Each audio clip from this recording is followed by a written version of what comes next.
Fait d'actu. Fait d'actu, vous savez, il y a beaucoup d'actualités. Je ne sais pas si on va commencer par les prouesses qui continuent, que les ministres de la Justice, les nouveaux ministres de la Justice, bien sûr, Maître Constant Moutamba, les ministres de la Justice, garde-sceaux, tout ce qu'il cesse de faire dans son ministère, ou encore ces fameux problèmes du dialogue qui déjà a refait surface ici en République démocratique du Congo, avec beaucoup d'interrogations au sein de la classe politique. Pourquoi l'utilité de ces dialogues? Qu'est-ce qu'on va dire par rapport à ces dialogues? Est-ce que les moments est opportun? Pourquoi pas aussi aujourd'hui, on en parle, c'est presque officiel, le ministre de l'Intérieur a donné son autorisation pour l'affichage des banderoles et partout pour sensibiliser la population pour ce qui va venir. Je ne sais pas si cette année, l'année 2025 ou 2026, par rapport à la révision ou les changements carrément de la Constitution. Et nous allons échanger sur ce plateau avec Maître David Estimé Dandala Mamba. Il est coordonnateur national dit CPPC, c'est Conseil patriotique et progressiste et chrétien, parti politique ici en République démocratique du Congo. Ils sont affiliés à l'AFDCA. Maître David Estimé, bonjour. Bonjour Moïse. Comment se portent les CPPC? Les CPPC se portent à merveille. Se portent à merveille. Est-ce que vous êtes toujours au sein des regroupements politiques que je viens de citer ou vous avez changé? Nous sommes toujours alliés à l'AFDC. Donc, nous sommes dans le regroupement AFDCA. AFDCA. Marie, la fois dernière, vous avez dit que vous allez vous décider si vous allez rester au sein de ces regroupements, vous allez changer. Apparemment, la décision n'est pas encore prise. La décision n'est pas encore prise, d'autant plus que c'est le congrès du parti qui doit décider sur ça. Et pour convoquer le congrès, vous savez, ça demande le moyen. Nous sommes en train de réunir le moyen pour s'y faire. Pour s'y faire, Maître David Estimé Dandala Mamba, je rappelle qu'il est très pertinent, vous allez le suivre au cours de cette émission. Maître David, vous êtes aussi avocat, je ne sais pas, quand vous voyez tous ces actes posés par le ministre de la Justice, vous les qualifiez comment? Ce sont des prouesses ou encore ce sont du populisme comme certains les disent actuellement? Quand je vois les actes que pose le ministre Moutamba, je trouve qu'il y a de quoi féliciter, d'autant plus que les actes qu'il pose, ce sont les actes de quelqu'un qui connaît son secteur, qui maîtrise le secteur, qui connaît par où toucher pour déverrouiller, affaiblir la mafia, l'omerta qui s'était déjà installée depuis des années dans ces secteurs. Et nous l'encourageons sans faille à ce qu'il continue comme ça pour que le secteur de la justice soit redressé dans notre pays. C'est le secteur qui fait mal, c'est le secteur qui bloque le développement de ces pays, c'est le secteur de la justice. Nous pensons que c'est une bénédiction de Dieu que le chef de l'État Tshisekedi soit inspiré en nommant Constant Moutamba à ce poste-là. À ce poste-là, une question de curiosité, parce que vous êtes avocat, il y avait eu la semaine dernière une proposition de loi qu'on appelle aujourd'hui Chamazaba, une proposition de loi que son initiateur propose l'interdiction pour les enfants de toutes les autorités politiques, surtout d'aller étudier à l'extérieur du pays. Est-ce que vous trouvez que ça c'est une bonne proposition? Parce que selon l'auteur de cette proposition, ça va permettre aux autorités d'avoir un œil regardant sur notre système éducatif, parce que si tout ce qui se passe aujourd'hui du point de vue éducatif, c'est selon lui, c'est juste que parce que la majorité des enfants des autorités étudient à l'extérieur du pays. Est-ce que vous partagez aussi cet avis? Je ne partage pas ce point de vue, c'est une réflexion erronée, pour ne pas dire une réflexion de la très basse cour. Nous pensons que pour que le système éducatif de notre pays soit redressé, il ne faille pas que les enfants des autorités soient interdits d'aller étudier à l'extérieur. Il faut qu'on puisse élaborer des politiques éducationnelles adéquates capables de résoudre la question. En ce qui concerne aller étudier à l'extérieur pour les enfants des autorités ou les enfants des tiers, je pense que c'est de leur droit. Chacun est libre de choisir où il peut aller étudier selon ses moyens. Je ne pense pas qu'on doit les interdire d'aller étudier à l'extérieur juste parce qu'ils sont enfants de X ou de Y. Je pense que c'est injuste. Ils doivent aller où ils veulent, comme mes enfants peuvent aller aussi, comme vos enfants peuvent aussi aller à l'extérieur étudier. Ce n'est pas un problème. Et aussi bien que notre système représente des failles, il y a des gens de qualité qui sont ici de ces systèmes, qui font l'honneur de ces pays, qui n'ont jamais été à l'extérieur. Il faut juste valoriser nos politiques éducationnelles pour que l'honneur revienne à la nation, quoi. L'honneur revienne à la nation. Ceci dit, nous allons rentrer dans les sujets d'actualité. Maître Dandala estimé, vous avez suivi dernièrement, aujourd'hui ça fait débat, ces problèmes du dialogue. Tantôt il y a Martin Fayoulou, de l'autre côté il y a des gens de Moïse Katumbi. Aujourd'hui je ne sais pas, vous d'abord du côté des CPPC, est-ce qu'aujourd'hui les dialogues est la bienvenue quand vous regardez la situation sociopolitique actuelle de la République démocratique du Congo? Quand nous regardons la situation sociopolitique de la République du Congo, nous nous disons que le dialogue est en ce moment opportun, comme dans d'autres moments, les enfants d'un même pays doivent se réunir autant que possible pour essayer de se dire en face les problèmes qui leur rongent, afin que le linge sale soit lavé en famille, pour que l'intégrité de notre pays, l'unité nationale, soit sauvegardée. Nous ne trouvons pas d'inconvénient en cela, n'en déplaise les bouches qui chantent autres chansons. Nous pensons que c'est opportun le dialogue en ce moment. En ce moment, mais Maître David, on parle des questions de fond. Qu'est-ce qu'on doit dire ou qu'est-ce que les politiciens doivent dire au sein de ces dialogues? Qui aujourd'hui, qu'est-ce que ça peut être comme un thème qu'on va développer autour de ces dialogues? Voilà. Autour de ces dialogues, il y a des questions qu'on doit se poser. La première question et la priorité des questions, c'est l'intégrité de notre territoire national qui est menacée, qui n'est même pas menacée, qui est même bafouée. Vous savez que Bunagana est depuis 3 ans entre les mains de M23, entre les mains du Rwanda et de l'Ouganda. Alors, ce sont des questions, c'est une question prioritaire. De deux, nous avons la question liée à notre vivre ensemble, la cohésion nationale, notre volonté de vivre ensemble en tant que composant de la République du Congo, donc ethnie, tribu de la République démocratique du Congo. Est-ce que tous nous nous retrouvons dans ces pouvoirs, nous nous retrouvons sous ce leadership de Tshisekedi? Ce sont les questions que nous devons nous poser. Et si nous ne nous retrouvons pas, pourquoi nous ne nous retrouvons pas? Nous devons nous poser ces questions. La question des tribalismes qui est devenu un fléau en République du Congo, nous devons discuter autour de la table pourquoi et comment nous pouvons mettre fin à ces fléaux. Alors, nous avons une armée inféodée depuis 1998. Ce sont les questions que nous devons discuter.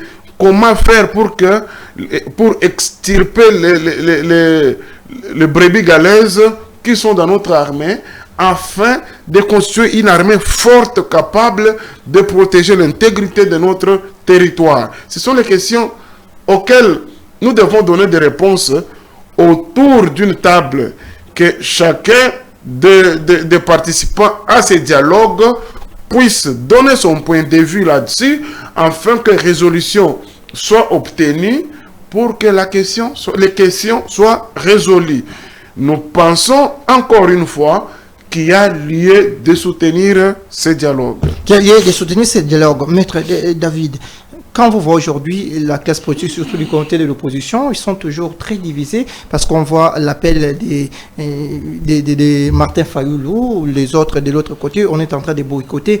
Mais qui doit convoquer ce dialogue aujourd'hui? Est-ce que c'est seulement le président de la République ou on va se référer à l'ancien système où on a vu les prélats catholiques réunir tout le monde autour d'une table et puis parler des questions des actualités de la République démocratique du Congo? La question de savoir qui va convoquer ce dialogue, c'est comme qui poserait la question qui va nommer cet enfant qui vient de naître. C'est son père qui va lui nommer son père. Nous pensons que c'est le chef de l'État, Tshisekedi, qui doit convoquer ce dialogue, convoquer toute la classe politique autour de lui pour que des résolutions soient trouvées, enfin, prioritairement, que l'agression dont est victime notre pays à ce jour soit résolue, que l'intégrité de nos territoires soit sauvegardée.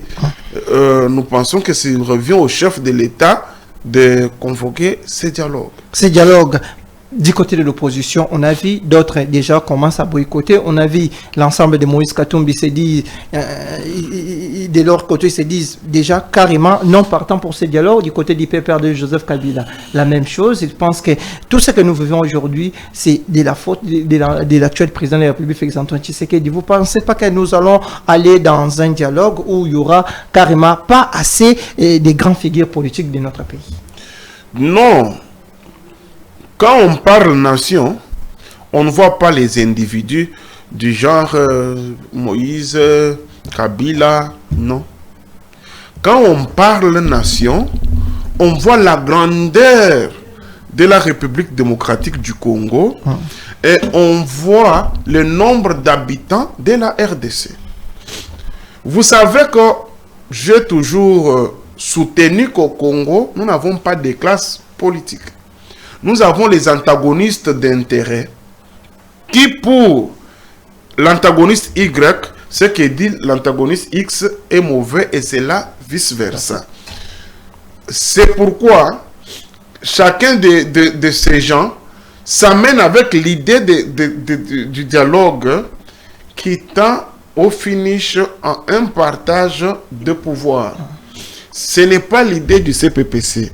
Le CPPC a la vision de ces dialogues de poser des questions préalables, les fondamentaux qui peuvent nous amener à sauvegarder l'intégrité de notre territoire, qui peuvent nous amener à la bonne gestion du social de Congolais, aux bonnes politiques sanitaires, aux bonnes politiques éducationnelles, et ce sont là aux bonnes politiques sécuritaires. C'est ça les questions que le CPPC va amener sur la table. Ce n'est pas le partage du pouvoir. C'est pourquoi nous sommes en train d'implorer aux gens que vous venez de citer tout à l'heure de se délecter de cette envie acharnée de toujours, à chaque fois qu'il y a un dialogue, chercher le partage des gâteaux, chercher comment se retrouver dans des institutions.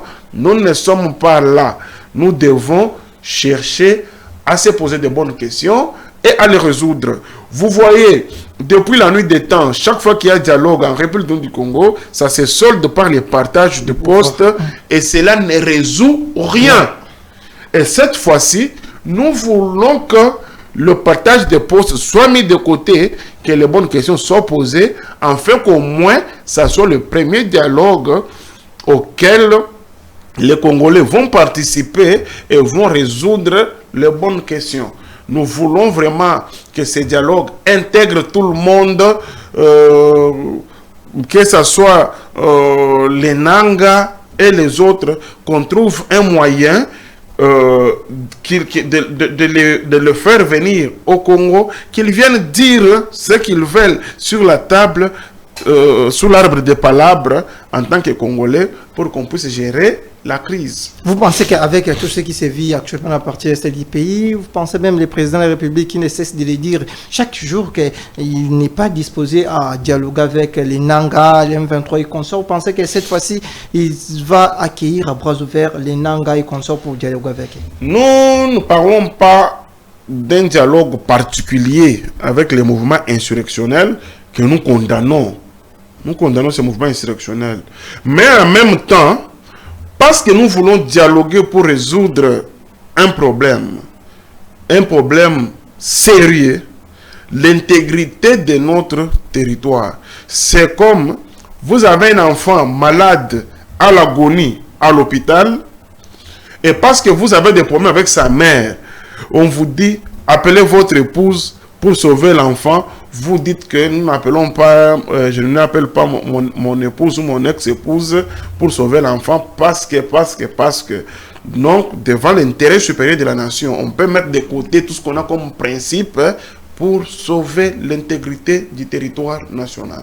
D'accord, Maître Ndala Amanda estimé. Mesdames et messieurs, nous continuons. Je crois que nous avons parlé du dialogue. Nous allons peut-être y revenir à la fin cette fois-ci. Parlons de cette actualité aussi. Aujourd'hui, on parle du changement ou encore de la révision constitutionnelle. Ça fait débat. J'ai un avocat sur ce plateau, un juriste bien sûr, il est aussi acteur politique, un coordonnateur d'un parti politique. Mesdames et messieurs, il va répondre à quelques questions par rapport à cette question liée à la révision ou les changements de la Constitution. Maître David Estimé, vous êtes d'abord un politique. Quand on a posé les problèmes, aujourd'hui, ce n'est plus un secret. Bientôt, les banderoles vont monter, tout le monde va savoir, tout le monde sera au courant qu'il y aura en République démocratique du Congo les changements ou encore la révision de la Constitution. Vous êtes coordonnateur du parti CPPC. Vous, de votre côté, vous optez pour un changement carrément de la Constitution ou encore pour une simple révision de la Constitution? Je voulais d'abord apporter une précision. Les banderoles qui vont monter, vous pouvez parler de la lettre de son Excellence, Monsieur le ministre de l'Intérieur. Dans cette lettre, le ministre répondait à une structure de la société civile qui voulait, faire la campagne de la révision constitutionnelle. Une initiative propre. Mais parce que la sécurité publique est dans les attributions du ministre de l'Intérieur, ils ont demandé l'autorisation, quoi de plus normal, et le ministre a répondu. Cela ne veut pas dire que c'était le gouvernement qui lançait campagne. C'est comme vous pouvez vous dire aujourd'hui de lancer cette campagne et vous écrivez aux autorités, ils vous répondent favorablement, faites ça mais en respectant la loi. Alors, ça, je pense que ça, c'est clair. Et maintenant, à la question de savoir si le CPPC opte pour la révision de la Constitution ou la modification, nous y allons sans contour en vous répondant que le CPPC est pour les changements de la Constitution. Pourquoi les changements de la Constitution? Parce que, de par l'historique de la Constitution que nous avons, c'est une Constitution qui répondait à une certaine réalité de son temps, où on avait un pays divisé par des belligérants avec leur rébellion. Il fallait réunir tous ces gens autour de la table pour trouver les modus vivendi de les ramener à un pays unifié et harmoniser la gestion d'après unification. Et c'est pourquoi nous avons cette constitution, issue des dialogues de Sun City. Alors, nous devons maintenant nous poser la question, est-ce que la réalité qui nous avait apporté cette constitution de Sun City est-elle la même aujourd'hui ou la réalité a évolué? Nous répondrons par l'affirmatif disant que la réalité a évolué. Parce que la réalité a évolué aujourd'hui plus de 24 ans. Vous allez lire cette constitution avec moi. Vous allez la confronter à la réalité au quotidien de notre peuple. Vous comprendrez avec moi que nous sommes régis aujourd'hui par une constitution obsolète, une constitution qui ne répond pas aux dictats de notre environnement immédiat. Je m'en vais avec quelques exemples. Cette constitution, dans l'idée de réunir tous les belligérants autour des institutions, trouvait l'espace de gouvernance à chacun des belligérants, nous a amené des conseillers communaux, des conseillers communaux, nous a apporté des postes pour résoudre la gourmandise des politiques. Aujourd'hui, les conseillers communaux qui sont élus des élections passées, ils ont où comme siège? Ils font quoi? Ils sont payés par quel budget? Vous les avez vus dernièrement marcher, aller chercher l'argent au ministère des Finances, machin. C'est pour vous dire que c'était le poste créé pour résoudre la gourmandise politique, mais pas pour répondre à une question vitale de la vie de notre pays. Dédé, nous avons aujourd'hui un parlement bicaméral avec Sénat et l'Assemblée nationale. Vous pouvez me dire objectivement quel est le rôle du Sénat et tirer conséquence si aujourd'hui on éliminait le Sénat, quelle sera la conséquence juridique avec la nouvelle modification de la Constitution? Il n'y en aura pas. Le Sénat ne vient qu'en seconde lecture des lois votées par l'Assemblée nationale. Donc, le Sénat est inutilement budgétivore. On peut mettre ce Sénat de côté. Vous avez un Parlement avec 500 membres. Ça sert à quoi? À pratiquement rien. Ça sert à pratiquement rien. On peut rester avec... Nous avons 25 provinces plus la ville de Kinshasa. Nous pouvons rester avec 260 membres en fonction de 10 par province. Ils vont constituer un nouveau Sénat et un nouveau Parlement, un nouveau Assemblée, et ils vont voter des lois. Ce sont là parmi les questions qui doivent être résolues par la Constitution à venir. Ça doit être une Constitution réaliste et futuriste qui pose les fondamentaux pour un État fort, un État qui puisse s'imposer dans la région et dans le monde. Nous avons la question aujourd'hui des doubles nationalités. La réalité est que quand vous voyez dans nos institutions ici, la plupart des gens qui gouvernent, qui dirigent nos institutions, détiennent les nationalités autres que la nationalité congolaise, alors que la loi congolaise parle de l'exclusivité de cette nationalité. Alors, au lieu de vivre dans cette hypocrisie, où les gens détiennent illégalement d'autres nationalités concomitamment avec la nation congolaise, c'est là prohibé par la loi, et nous laissons tomber, nous vivons dans cette hypocrisie. Pourquoi ne pas voter, faire la nouvelle constitution qui va consacrer cette notion de double nationalité? Parce que nos frères qui ont changé la nationalité pour question X ou Y ont aussi la matière qu'ils peuvent apporter et faire bénéficier à leur pays d'origine. Nous devons regarder ces aspects-là pour que les bases soient jalonnées pour la nouvelle constitution. En même temps, nous nous opposons au fait que la nouvelle constitution soit rédigée et adoptée dans le seul but de réconforter X ou Y éternellement au pouvoir. Et ça, le CPPC n'est pas d'accord et s'y opposera. Maître David Estimé Dandala, je vous ai suivi religieusement. C'est à moi maintenant de poser les questions. Vous avez soutenu d'abord les changements carrément de la Constitution, mais aujourd'hui, beaucoup de gens et tout le monde craint aujourd'hui des pièges que peut-être demain, vous, CPPC, vous allez tomber dedans. C'est une révision ou les changements de la Constitution taillés sur mesure pour favoriser plutôt les uns et les autres, de s'éterniser au pouvoir ou encore d'élargir les mandats ou de changer carrément les articles qu'on appelle aujourd'hui verrouillés dans l'actuelle Constitution de la République, comme changer le nombre des mandats, ce qui permettra à l'actuel président de la République, Félix Tshisekedi, de briguer pas un troisième mandat, mais un nouveau mandat, comme on aura une nouvelle constitution de la République. En ces temps-là, vous, les CPPC, qu'est-ce que vous allez faire? Déjà, nous parlons de la... du changement de la Constitution. Ça veut dire que nous sommes conséquents que cela va apporter toute la Constitution passée. Alors, quelle est la conséquence des droits si on modifie la Constitution? On change carrément. Si on change la Constitution, quelle est la conséquence des droits? La conséquence des droits, c'est qu'il y a tabula rasa. Alors, s'il y a tabula rasa, donc Tshisekedi deviendra candidat, Kabila également candidat. Oui. Alors, pourquoi les gens doivent s'attarder que sur voir Tshisekedi s'éterniser?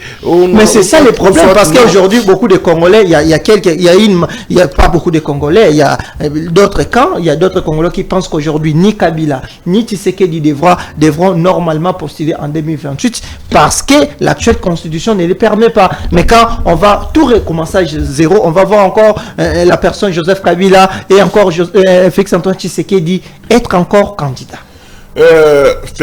Moïse, devons-nous résumer la vue de cette nation sur des noms, Kabila et Tshisekedi? Je pense que non. La République a beaucoup de mots qui rongent l'existence de ces pays, et ces mots vont au-delà de ces deux noms que vous venez de citer. La vision que nous avons sur ces changements, ce n'est pas de voir Tshisekedi s'éterniser au pouvoir, ce n'est pas de voir Kabila revenir au pouvoir, ce n'est pas voir tel être exclu. La vision, c'est que les mots qui rongent notre nation doivent être répertoriés et inclus dans la Constitution, résolus comme clause dans la nouvelle Constitution, afin que nous soyons un pays fort, un pays dynamique, un pays où les lois sont renforcées. Nous devons, dans cette Constitution, essayer de rendre la nation plus démocrate que possible. En dehors de cela, dans la nouvelle Constitution, nous devons lutter contre les institutions budgétivores. Aujourd'hui, sur 100% des budgets de la nation, au moins 70% sont consommés par les institutions. Cette tendance doit changer pour voir les institutions consommer 20% et les 30% être injectés dans le projet de développement. Voilà les questions auxquelles le CPPC est en train de penser pour trouver solution à proposer lors du dialogue. Nous ne sommes pas sur les débats des individus. Et aussi, en même temps, nous vous confirmons qu'en tant que parti, si la révision de cette constitution et la modification de cette constitution a pour unique but de pérenniser tel au pouvoir, le CPPC va s'y opposer. Le CPPC va s'y opposer, et une opposition farouche contre cette bavure. Mais seulement si cette constitution sera changée dans le but de basculer vers une nouvelle république, la naissance d'une nouvelle république basée sur la récréation de l'homme congolais, le fondement d'un homme nouveau pour des institutions fortes et pour développer notre pays, nous pensons que le CPPC sera d'accord et jouera sa partition. Maître, avant d'aborder cette question de la Constitution, vous avez dit au début que la République démocratique du Congo n'a pas une classe politique, mais maintenant vous venez de le dire, vous pensez qu'avec la même classe politique, l'actuelle Constitution qui sera peut-être mise en œuvre quand on va changer la Constitution, sera une Constitution bien réfléchie qui va répondre aux attentes du peuple avec cette même classe politique. Est-ce que vous pensez? Nous pensons que ça peut être une bonne occasion du changement de cette classe politique qui nous gouverne aujourd'hui. Avec cette modification de la Constitution, la jeunesse pourra être propulsée, la jeunesse pourra être mise en exergue pour l'avoir, prendre la reine de la gestion de ce pays, nous n'avons pas de jugement de valeur à mettre si cette constitution, la nouvelle, avec cette classe pourra être bonne ou mauvaise, d'autant plus qu'elle sera soumise à l'approbation de la population par le référendum. Nous pensons que le peuple aura à juger et à la voter au moment opportun. Au moment opportun. Maître David, une question par rapport à ça, peut-être avant-dernière.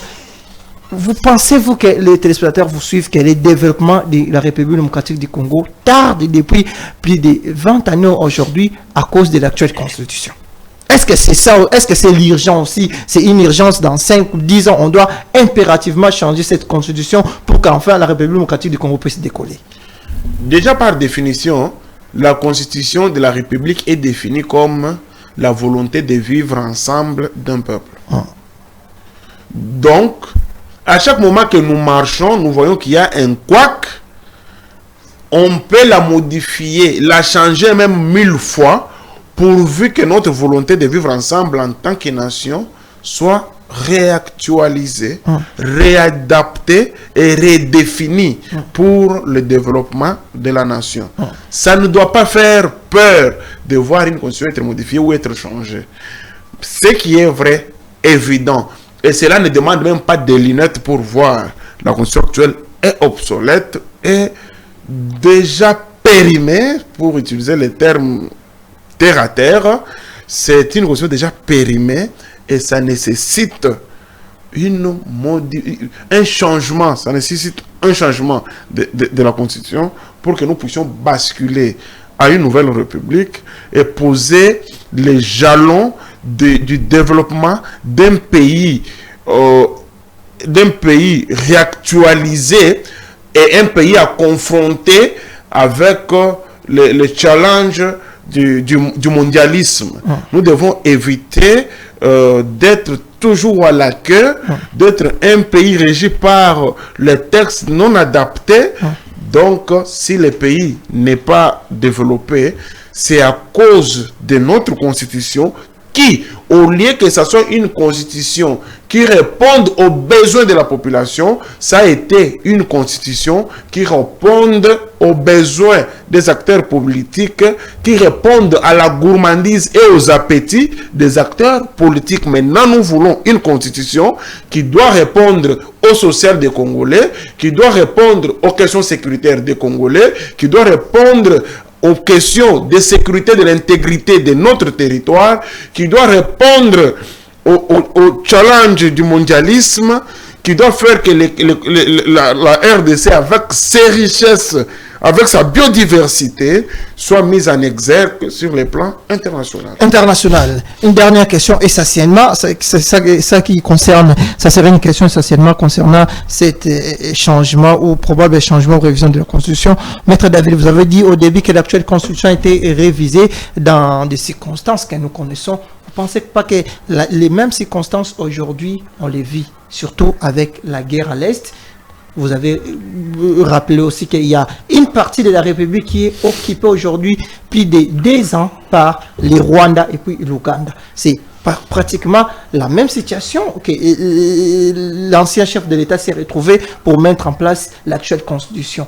Est-ce que vous ne pensez pas qu'on va mettre en place une nouvelle constitution et après quelques années, on va se retrouver encore dans la même situation? Au lieu de parler de l'avancement du pays, au lieu de parler du développement du pays, on va faire chaque fois aller au référendum, dépenser des millions, donner de l'argent pour le Parlement, tout de suite pour répondre encore les mêmes choses. Vous ne pensez pas que nous sommes dans la même situation qu'il y a quelques années? Non, nous ne sommes pas dans la même situation, parce que quand le président Kabila, Laurent Désiré, prend le pouvoir, il neutralise la constitution qu'on avait.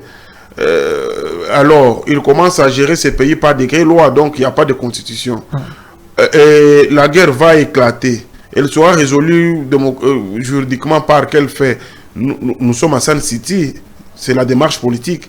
Et pour répondre aux questions posées par les dirigeants qui demandaient, le problème avec Sun City, c'était intégrer tout le monde dans les institutions, que chacun se retrouve, partage des gâteaux. Alors, comment matérialiser ce partage? C'est la constitution que nous avons aujourd'hui. Dans cette constitution, vous pouvez la lire du début à la fin, il n'y a pas une question de développement dedans. Non, ça n'a résolu qu'aux besoins des positionnements politiques des politiciens. Pas de question de développement. C'est pourquoi nous disons, les contextes n'étant pas le même, aujourd'hui nous n'avons pas un pays divisé par la guerre en 5-6 parties. Nous avons une partie qui est occupée par le Rwanda et l'Ouganda par les truchements du M23.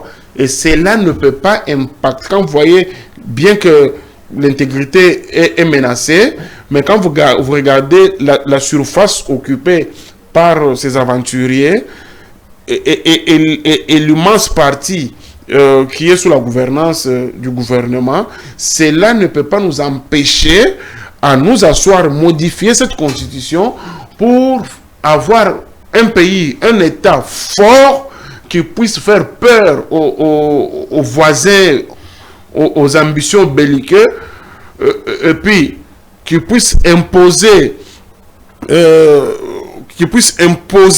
le respect dans la sous-région. Et je pense que avec la nouvelle constitution à venir et les basculements vers une nouvelle république, cela peut être résolu, et j'en suis sûr, pourvu que tout le monde, l'intelligentsia congolais, soit associé à ça, pour que analyse fine de chaque situation du microcosme social de notre pays soit analysée minutieusement, afin de couler ça dans la nouvelle constitution pour que la constitution à venir puisse répondre aux dictats de l'environnement de notre pays, de notre environnement immédiat. D'accord, Maître David Estimé, Dandala Mamba, entre la révision de la Constitution et puis ces dialogues, probablement les deux événements, selon vous, qu'est-ce que vous souhaiteriez que ça puisse venir en avant? C'est la révision de la Constitution ou encore les dialogues avant la révision ou les changements de la Constitution? Je souhaite naturellement que les dialogues viennent avant, qu'au sein de ces dialogues-là, nous puissions parler du changement des constitutions et des basculements vers une nouvelle république, et que chacun des gens qui seront invités à ces dialogues puisse apporter sa contribution pour une nouvelle constitution qui pourra consolider notre vivre ensemble, qui pourra sauvegarder l'intégrité de notre territoire national. Maître David Dandala, le gouvernement souminois, la première ministre, je dis souminois, depuis son entrée du pouvoir, au pouvoir comme la première ministre, comment vous jugez son action gouvernementale? Est-ce que la première ministre, elle était très importante dans la société, ou encore elle répond, ou dans l'ensemble avec son gouvernement, elle répond aux exigences du peuple congolais? En général, je voulais être sincère avec vous, oui. C'est que la première madame, le premier ministre, est inexistante. Elle est inexistante en tant que premier ministre. Elle n'a pas des actions à impact visible comme chef de file du gouvernement, sauf ces ministres, quelques-uns, qui se distinguent de gauche à droite, particulièrement Constant Mutamba qui se distingue. Pour les restes, c'est la morphie. Mais qu'est-ce que vous suggérez, vous étant politique, un parti politique aussi, qu'est-ce que vous suggérez au président de la République? Est-ce qu'on doit rester dans les statu quo ou il doit nécessairement réagir? En tant qu'opérateur politique, je suggère que au plus tard au mois de janvier, Madame Soumino soit écartée, et un premier ministre fort, dynamique. Pourquoi pas prendre Mutamba comme premier ministre? Un point de vue. Un point de vue. Ça, c'est fort. Maître Dandala, Ça, c'est fort. Hein? Je ne sais pas, les gens vont peut-être croire que vous êtes des mèches avec ceux qui pensent que la première ministre doit partir. Je vous rappelle qu'il y a, lors de la nomination de la première ministre, l'actuel président de l'Assemblée nationale, Vital Kamerhe, avait dit quelque chose d'important. Il avait dit à la dame, madame la première ministre, que si jamais vous trouvez que vous êtes bloqué dans vos actions, ayez le courage de démissionner. Est-ce que vous ne pensez pas que la première ministre aujourd'hui, elle est coincée et n'arrive pas à bien travailler parce qu'il y a beaucoup de dictats, beaucoup de recommandations aujourd'hui? Non, je pense que Madame le Premier ministre a les mains libres de poser son action, seulement elle n'a pas de vision. Elle n'a pas de vision. Mais vous tous, elle est dépassée par la charge. C'est pourquoi la charge l'a engloutie. C'est pourquoi il fallait aussi, elle pouvait être honnête avec elle-même, recourir à la sagesse lui donnée par Mwalimu Vital Kamerhe de démissionner. Ça sera sauvegarder l'image de la femme congolaise. Maître Danda, mais vous, dans l'Union sacrée, tout le monde vous travaille sous la vision du chef de l'État, Félix-Antoine Tshisekedi. Quand vous dites que Madame la Première ministre n'a pas de vision, là vous insinuez que la vision du chef de l'État n'est pas assez claire? La vision du chef de l'État est claire. C'est comme comment le gouvernement fonctionne, c'est comme une équipe de foot. La vision du coach, le coach vous donne la vision, c'est à vous de matérialiser la vision sur terrain. Et quand un joueur est incapable de matérialiser la vision de l'entraîneur sur terrain, qu'est-ce qu'on fait? On l'éjecte. La vision des chefs d'État est très claire. Regardez dans le secteur de justice. Vous voyez comment Constant Mutamba est en train de matérialiser la vision du chef de l'État. Regardez dans le commerce extérieur, comment Palouko avait matérialisé la vision du chef de l'État. Voyez dans le secteur de télécommunications, voilà Kibasa avait matérialisé. Et maintenant, le Premier ministre, Madame le Premier ministre, dans sa mission de matérialiser la vision du chef de l'État, elle est dépassée par les événements et c'est visible. Elle ne sait pas par où commencer pour matérialiser cela. Et l'honnêteté voudrait qu'elle démissionne parce que il y va de l'image de la femme congolaise. Et c'est la première fois qu'on responsabilise la femme à ce niveau. Pour nous, les féministes, on a crainte de la voir sombrer dans l'obscurantisme le plus lugubre. Et cela va impacter négativement les futures politiques de la femme. Parce que nous voulons avoir un jour une femme comme président de la République. Mais avec l'impact négatif que Madame Soumino est en train de donner, c'est l'opprobre qui jette sur l'image de la femme congolaise. Ceci dit, Maître Danda Lamanda, estimé coordonnateur national du CPPC, Conseil patriotique et progressiste chrétien, nous sommes presque arrivés déjà à la fin pour cette émission aujourd'hui. Votre mot de la fin, qu'est-ce que les peuples congolais doivent retenir de votre passage aujourd'hui? Les peuples congolais doivent retenir de mon passage sur ce plateau que nous sommes d'accord avec les dialogues à venir. Nous sommes d'accord avec le basculement d'une nouvelle république, avec le changement de la constitution, l'adoption par référendum d'une constitution qui puisse répondre aux dictats de notre environnement, qui puisse être une constitution futuriste qui va sauvegarder les intérêts de notre pays et poser les jalons des développements durables. D'accord, mesdames et messieurs, nous voici arrivés à la fin de cette émission aujourd'hui. Un grand merci à l'ingénieur Gédéon qui était derrière les caméras. Pourquoi pas, bienvenue, c'est Samson Via qui était du côté de la régie. Un grand merci à vous de nous avoir suivis. Je pense que vous avez compris les actualités. Nous avons parlé des dialogues, la révision de la Constitution, pourquoi pas aussi de l'action gouvernementale aujourd'hui incarnée par Madame la Première ministre Judith Soumino Tuluka. Une fois encore, portez-vous bien. Si vous voulez réagir, vous connaissez comme d'habitude, appelez, réagissez dans ces numéros. Au revoir.